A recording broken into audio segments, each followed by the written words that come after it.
নমস্কার। আজকের গল্প মানবিকতা।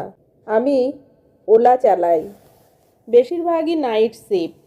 গত সপ্তাহে রাত 11টার সময় এক বৃদ্ধ ভদ্রলোককে তুলেছিলাম। সাদা পাঞ্জাবি, ধুতি, চোখে ক্লান্তি, কিন্তু গলায় অদ্ভুত দৃঢ়তা। গাড়িতে উঠে বললেন, আজ রাতে আমাকে 5টা জায়গায় নিয়ে যেতে হবে। আমি তোমাকে 5,000 টাকা দেব, নগদ। কিন্তু শেষ না হওয়া পর্যন্ত কেন জানতে চেও না, বলেই একটা কাগজ এগিয়ে দিলেন। তাতে 5টা ঠিকানা লেখা। প্রথম স্টপ দক্ষিণ কলকাতার এক পুরনো বাড়ি। আমি গাড়ি থামালাম। তিনি নামলেন না, শুধু জানালার কাঁচ নামিয়ে তাকিয়ে রইলেন। 10 মিনিট। চোখ বেয়ে জল পড়ছে, কিন্তু কোনো শব্দ নেই। চলো পরেরটা। দ্বিতীয় স্টপ একটা প্রাথমিক স্কুল। গেট বন্ধ, ভেতরে অন্ধকার মাঠ। তিনি নেমে গেলেন, ধীরে ধীরে হেঁটে গেলেন দোলনার দিকে। একটায় বসে আস্তে আস্তে দোল খেতে লাগলেন। 20 মিনিট পর ফিরে এলেন। এখানে আমি পড়াতাম 43 বছর। জীবনের সেরা সময় ছিল ওটাই। তৃতীয় স্টপ একটা ছোট্ট পুরনো কফি হাউস। ভেতরে ঢুকে 1 কাপ চা অর্ডার করলেন। কোণের টেবিলে একা বসে রইলেন। চায়ে হাতও দিলেন না, শুধু চারপাশে তাকিয়ে রইলেন। 15 মিনিট পরে ফিরে এসে মৃদু হেসে বললেন, এখানেই আমার আর মিতালির প্রথম দেখা, 1969 সাল। চতুর্থ স্টপ নিমতলা শ্মশানঘাট। তিনি নেমে গেলেন। চিতাভস্মের পাশে একটা ফলকের সামনে দাঁড়িয়ে ফিসফিস করে কথা বলতে লাগলেন। আমি শুনতে পেলাম না। আধ ঘন্টা পরে ফিরে এলেন, চোখ লাল। আজ 3 বছর হলো ও চলে গেছে। পঞ্চম স্টপ একটা বড় সরকারি হাসপাতাল। গাড়ি পার্ক করতে বললেন, তারপর আমার দিকে তাকালেন। এবার কারণটা বলি। আমার 4র্থ স্টেজ ক্যান্সার। ডাক্তার বলেছে কয়েক সপ্তাহ, হয়তো কয়েকদিন। আজ আমি আমার পুরনো জীবনটা শেষবারের মতো দেখে নিতে চেয়েছিলাম। আমি স্টিয়ারিংয়ে মাথা রেখে কাঁদতে শুরু করলাম।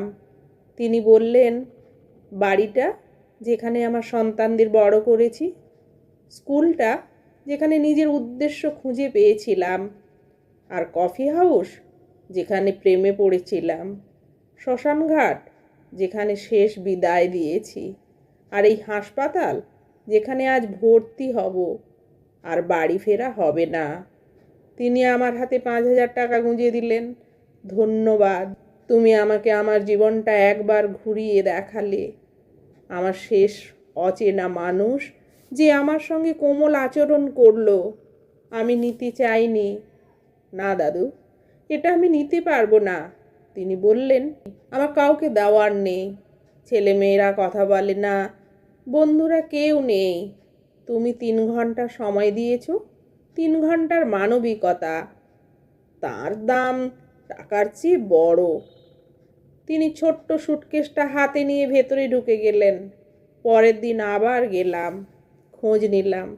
শ্রী অনিরুদ্ধ মুখার্জি, কেবিন 412। ফুল নিয়ে ঢুকলাম। আমাকে দেখে মুচকি হাসলেন। তুমি এসেছো? এভাবে ফেলে যেতে পারিনি। 2 ঘন্টা কথা বললাম। তার মিতালি দেবী, তার ছাত্রছাত্রী, তার অভিমানী ছেলে মেয়েদের কথা। প্রতিদিন যেতে শুরু করলাম। চা নিয়ে যেতাম, খবরের কাগজ পড়ে শোনাতাম, কখনো শুধু চুপ করে বসে থাকতাম। একদিন বললেন, ভাবতাম একাই মরব, কিন্তু তুমি আছো। শেষবেলায় একজন অচেনা মানুষ পরিবারের মতো হয়ে গেল। এটাই আমার আশীর্বাদ। আমি তার হাত ধরে বললাম, আপনি একা নন। মঙ্গলবার ভোর 3:17 তিনি চলে গেলেন। আমি তখন তার হাত ধরে বসে। শেষ কথা ছিল, সবাইকে বলো অচেনা মানুষদের দিকে তাকাতে, সত্যি করে তাকাতে। আমরা সবাই কোথাও যাচ্ছি, কেউ একটু দ্রুত, কেউ ধীরে। যাওয়ার পথে দয়া করো। তুমি করেছিলে। তুমি আমার শেষ দিনগুলো বাঁচিয়ে দিলে। মনিটরের শব্দ সোজা লাইন হয়ে গেল। শ্মশান ঘাটে তাঁর দাহের সময় ছিল 6 জন মানুষ, আমি, 3 জন নার্স, একজন উকিল আর এক প্রাক্তন ছাত্র। 43 বছরের শিক্ষকতা, 52 বছরের দাম্পত্য আর 81 বছরের জীবন। 6 জন মানুষ। আমি বলেছিলাম, অনিরুদ্ধবাবু আমাকে শিখিয়েছেন, প্রতিটি অচেনা মানুষ কারো না কারো পুরো পৃথিবী, প্রতিটি যাত্রী একটা গল্প, প্রতিটি মানুষ বেঁচে আছে, মরছে, অপেক্ষা করছে কেউ যেন তাকে দেখে। তিনি আমাকে 5,000 টাকা দিয়েছিলেন জীবনের পথে গাড়ি চালানোর জন্য, কিন্তু তিনি আমাকে যে শিক্ষা দিয়ে গেলেন তার মূল্য টাকার চেয়ে অনেক বেশি। মানবিকতা অতিরিক্ত কিছু নয়, এটাই সব কিছু। আজও সেই 5,000 টাকা আমি গ্লাভস বক্সে রেখে দিয়েছি, খরচ করিনি, কারণ প্রতিটা যাত্রী হয়তো তার শেষ সফরে বেরিয়েছে, প্রতিটা অচেনা মানুষ হয়তো শেষ বিদায় জানাচ্ছে। তাই এখন আমি অন্যভাবে গাড়ি চালাই, প্রশ্ন করি, শুনি, মানুষকে দেখি, কারণ এক বৃদ্ধ শিক্ষক এক কোমল রাত চেয়েছিলেন, আর এক অচেনা মানুষ থেমে গিয়েছিল। তুমিও সেই মানুষটা হও। আজ রাতে কেউ হয়তো তার শেষ সফরে বেরিয়েছে, সেটাকে কোমল করে দিও।